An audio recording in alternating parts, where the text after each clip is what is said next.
driver banokwazi sithi umzekelo mama why imoto xa umuntu etholwa engena license ithathwa ngugovernment ayithe angaphila imali so ziphinde yenzeke into othola komuntu driver imoto engena license because umuntu umoshela imoto sagqiba dot ixolo lama lo ilungisa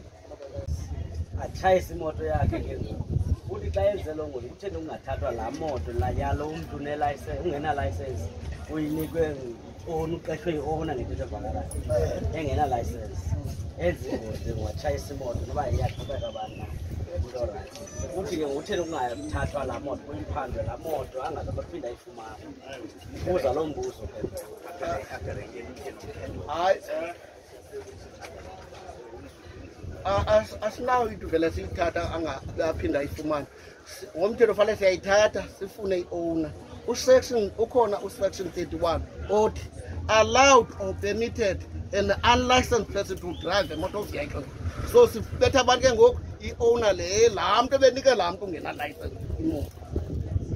sayithatha mayise i-owner isawuza nayo i-owner ise nencwadi zemoto nazincwadi zemoto then abethwe ke ngoku lowa ngomthetho othini wena mntu otshayisela imoto wena utshayisela imoto udilisana nalo wakhe tata kaloku asinayo ukuthi hayi wena bhatala laa nto okanye uyawuthi xolo akanamalo ilungisa uzawuthini wena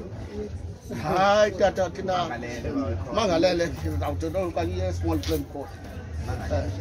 Yo, small claims are better than 10 rand. I vote more than 10 rand. I've been there. Okay, before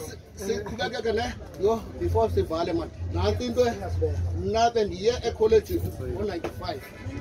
Nanti into ke ethi khona bethetha nge3 years. So it's no longer 6 years. Unyansi, that means unyansi. Asi-expect into yobana umntu aqhube imoto engena-license guys siyayicela okwesibili kukhona laa nto kuthiwa yi-road rage i-road rage ngubani oyazi i-road rage ufundixelele umntu ukuba yintoni njengoba simamele nje apha saba nemibuzo